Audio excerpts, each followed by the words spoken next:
Well, hello and welcome to another Daily Dominion. It's Tuesday, so it's single expansion time, and once again we're facing a neat and fast Rising Sun Kingdom. And if you haven't done so, I highly recommend to check out my Rising Sun campaign playthrough. That was one of the most fun campaigns overall, I would say, because it had some really nice and unique levels. But this kingdom offers some of the best stuff Rising Sun has to offer in the very strongest card, Daimyo, saying just +1 card, +1 action. And then the next time you play a non-command action card, this turn, replay it afterwards. So essentially you play a Daimyo, and then whatever card you play, you double play for free. And that's just insanely strong. And even though it costs 6 debt, yeah, you really easily pay this off, and it's usually worth to get your hands on a few daimyos.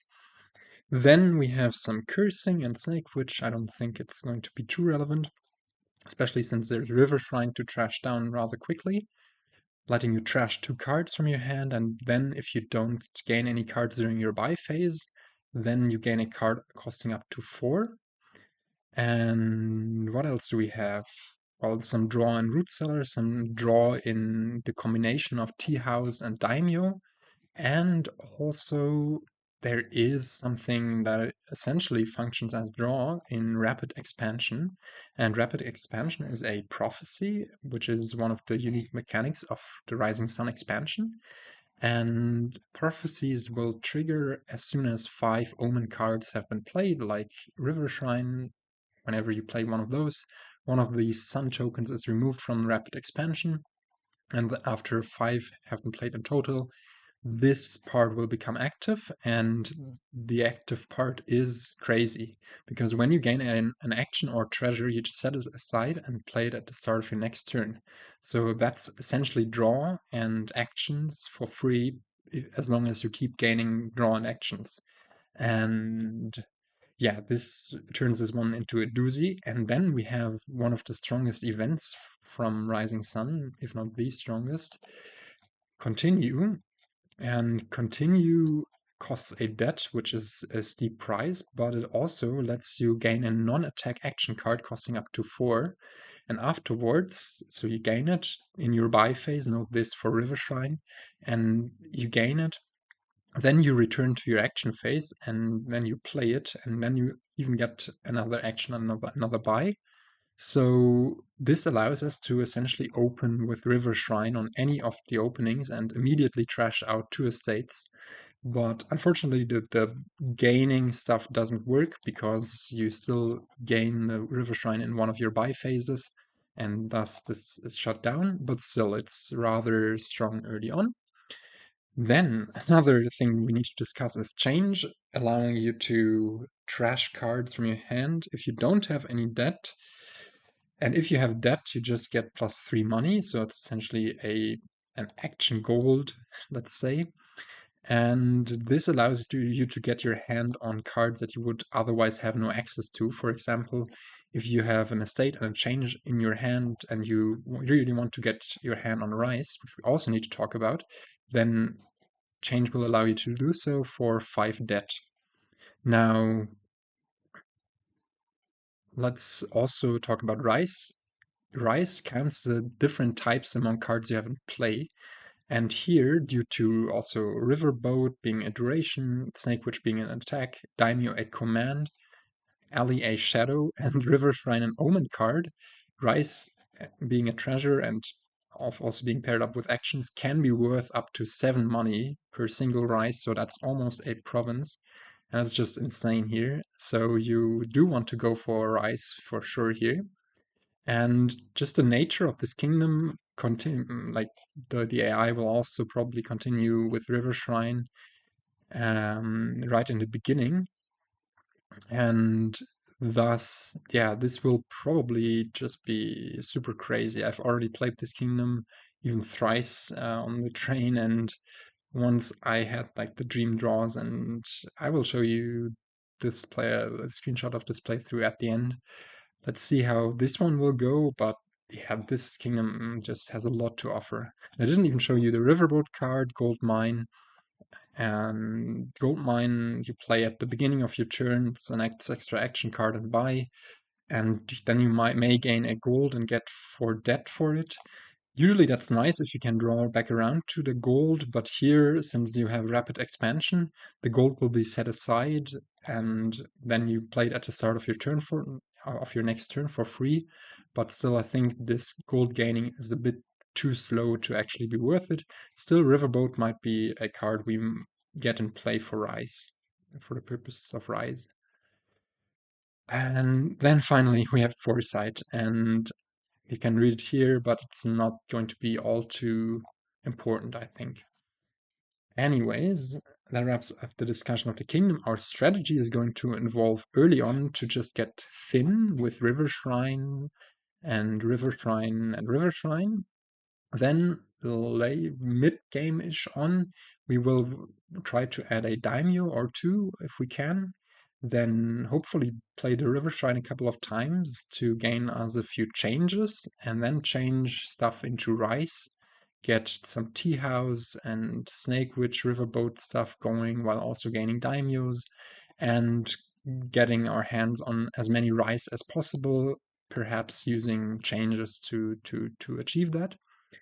And then, yeah, let's just hope for the best. The kingdom plot does look a bit innocuous given these strong cards, but yeah, it's mainly the combination of all of those strong cards that makes this kingdom like insane. Because I mean, we have essentially 2 villages in rapid expansion and daimyo. We have a bit of draw in rapid expansion, a bit of draw in daimyo, a bit of draw in root cellar, and some gains in change in river shrine and rise with plus buy. But all of these by themselves are not like the strongest gainers, the strongest plus buy, whatever. But yeah, just in combination, they turn this kingdom to insanity. And I was just justifying this, and that's a huge fail somehow. I have not generated kingdom plot. Okay, wait a sec. And I had correctly done the kingdom plot apparently, but the openings were kind of messed up. This is what I intended to do for the openings, and yeah, I think the 4-3 and the 5-2 are slightly superior. Especially the 5-2 is super strong. And also on the 3-4, you just trash 2 states turn 1 and then are off to the races.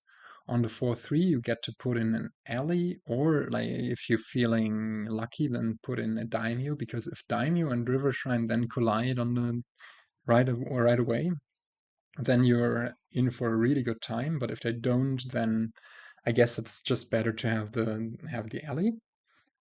Now, excuse me. If you find the river shrine turn 3, then right away you get to maybe gain another card while paying off debt. And if you find it turn 4, well, then you might just buy a daimyo turn 3 if you can. Yeah, you usually should be able to. And going with the alley there is just a bit safer. Whereas for the 5-2, of course, you're happy to put a tea house in your deck for some early money, and you will also trigger rapid expansion even earlier.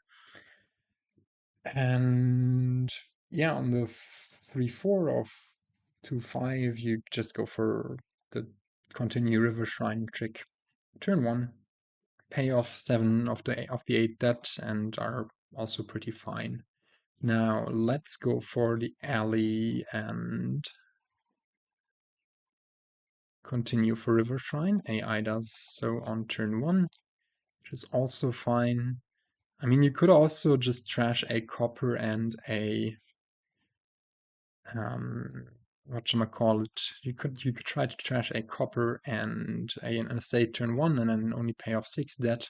I think it's slightly worse than doing the alley stuff, because essentially this guarantees you that you get to add a daimyo now on turn 3, and you're pretty happy about that, especially if you see such a draw as we are here.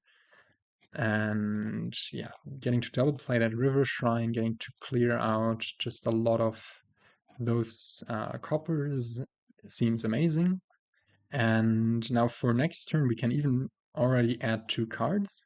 And I think it's already time for a change and maybe another River Shrine, which will be able to gain us another card on the next turn. And this is amazing that the Daimyo doesn't bottom deck, even though I don't think it matters that much. So we get to change, which just gives us 3 money. It's essentially a gold. We get to clear out 2 more cards. And then just play this Daimyo and then the River Shrine. We can keep the alley there and next turn just change it into maybe a rice. And yeah, just trashing out some more of those coppers. Now we have a super clean and super thin deck. And I think we can even be a bit on the greedy side because we will play one more of those next turn, pay off 1 more debt, keeping 1 copper in the deck, because then next turn we will have 1, 2, 3, 4, 5 cards. As long as the Daimyo doesn't bottom deck, we should be good. It's a bit on the greedy side, but I think it's fine. Now if we add 2 changes, maybe 3 changes, is that crazy? Could even just add a riverboat, to be honest. Because I think next turn we do want to buy a Daimyo. What do I think about riverboat here? We change one of the river shrines into a maybe just into a tea house and then the other one into a rice and then buy a daimyo. Do we have enough money for this? Yeah, if we play the daimyo.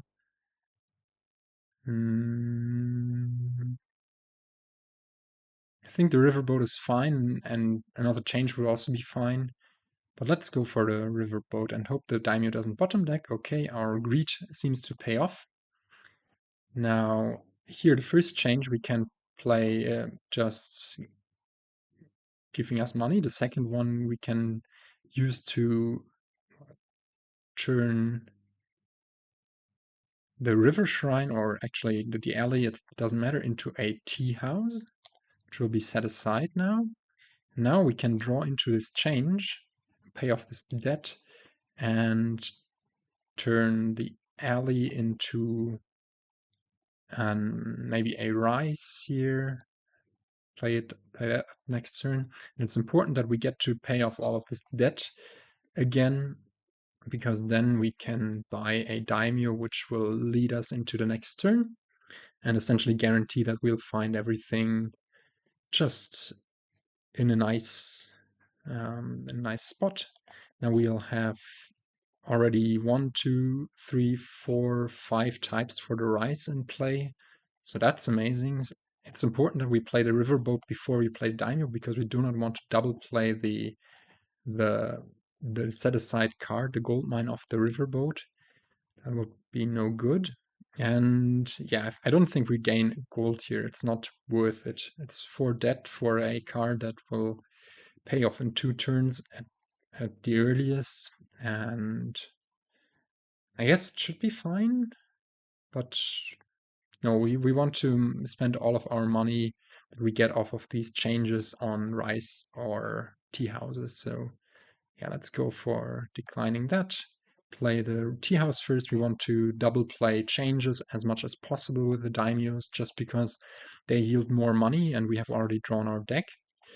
And look at this juicy rice. And this this change will be able to turn this river shrine into another rice. Now we get to pay off the debt here. Although actually maybe it's better to keep some of these changes in our deck and just actually buy stuff. I've noticed this when playing earlier that by keeping those, as long as we get to draw everything, we should be like we should generate more money than we would if we were to trash them and turn them into whatever into rice or um, other stuff, as long as we have to buy to actually use that money. Now here, I think it's best, since we do leave quite a lot of stop cards in our deck, it might be best to just go for maybe a snake witch and a daimyo, or it could also be a tea house and a daimyo. A tea house we already have in the deck, so let's go for the snake witch and see where we go from here. Now, I wonder whether we play the snake witch second after the daimyo just to be sure that we draw everything. It might be the play we need to go for. So play daimyo, then the snake witch, draw 2 cards, and yeah, I think we might have been fine anyways, but better safe than sorry. So this might have cost us 3 money. Now we can again daimyo these changes. Okay, maybe turn this riverboat into, like, if we don't turn, let's calculate this. If we turn the riverboat into a tea house, we will have 2 debt. So essentially costing us 5 money because we are um, also foregoing getting the 3 money off the change. And we get the riverboat out of the deck, but in return we get a tea house into the deck. Is that worth it, or do we just play the riverboat normally? And I think we snowball more if we just use these changes, because we have the buys to actually make use of all this money, and use those changes to generate money. And maybe this change, I guess, could turn the copper into a snake witch, but also, let's see, how much money is this? This is already 30 money and 4 buys. If we were to, like look at this, if we were to pay off the debt here and turn this into a snake witch, we only would have 23 money. So that's a lot of difference in money, but also we get an additional snake witch in play. So here, I think we just go for as many rice as we can. A bit greedy, but we did get a snake witch in play and then just buy another daimyo, right? And then we see how we go from there. But this should be quite fine. And here, since we have the snake witch in hand, we might as well play it a bit greedily, and play the snake witch first and then the daimyo. And if we don't find our tea house, then we will double play the snake witch. The other one. And let's see what AI does here. Okay. Also does a lot of, okay, AI doesn't know how to play this kingdom. It goes for continue, and continue you don't want to go for when rapid expansion is active, unless you have like way too much money for what you can. Then continue is essentially a very expensive 8 debt extra buy, or maybe 4 debt if you gain a 4 cost card. But since the card is immediately set aside, like returning to your action phase is not the greatest thing to do. Let's play the riverboat card first, and we also have this one incoming, and decline that again. Now I think we're fine actually just playing all of our daimyos and then changes once again. And let's see, we already have like a lot of money racked up. Let's do this trick once again. We could, I guess, sorry. Now we could, do we have enough gains to end the game here? If we change both snake witch and tea house into whatever, no, we need to then, I don't think it's quite there. There might be a win if we use like the initial change and change this snake witch into it. Let's play it through.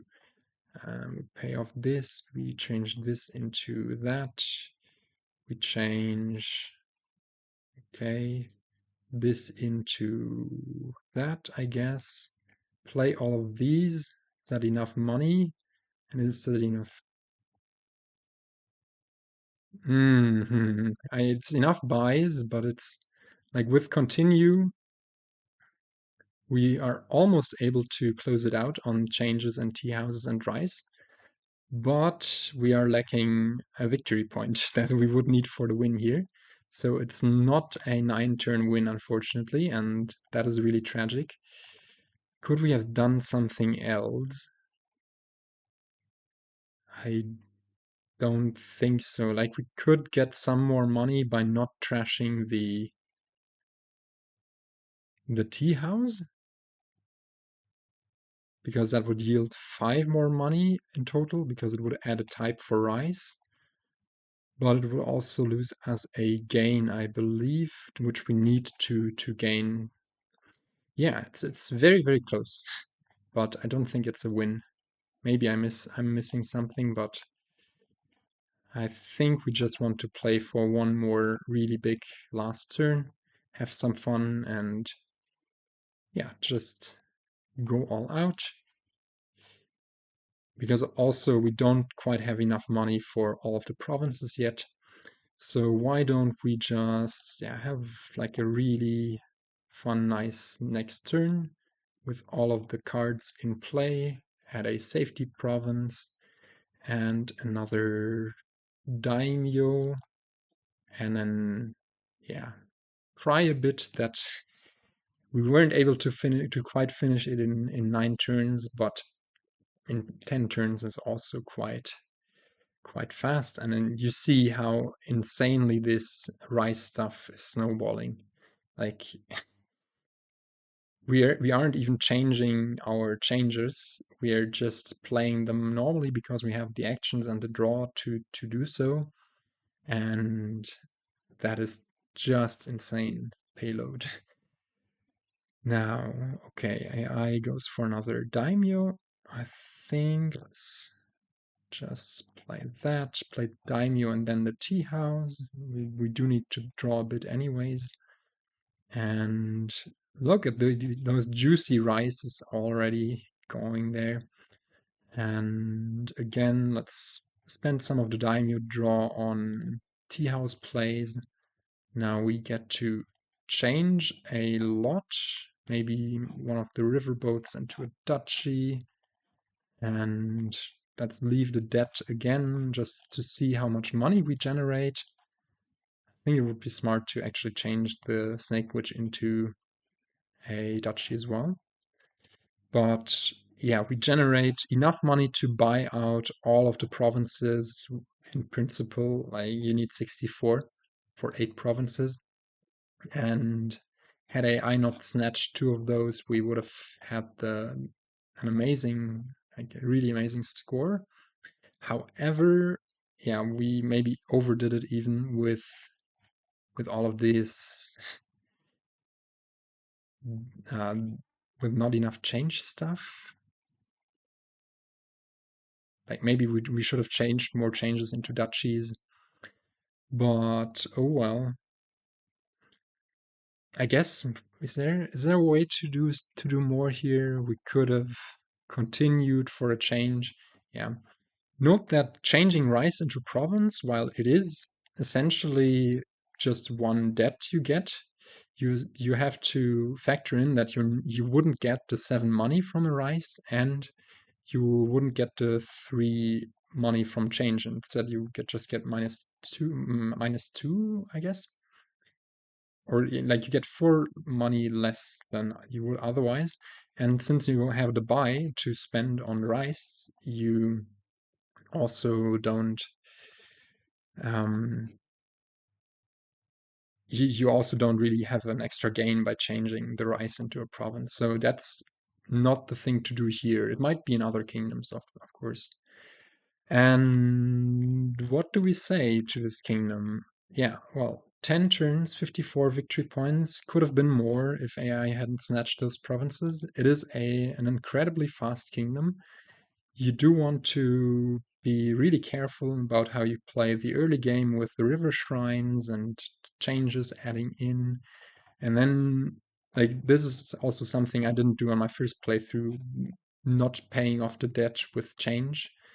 is actually yielding you more money and is actually, yeah, just propelling you forward a lot more than would otherwise.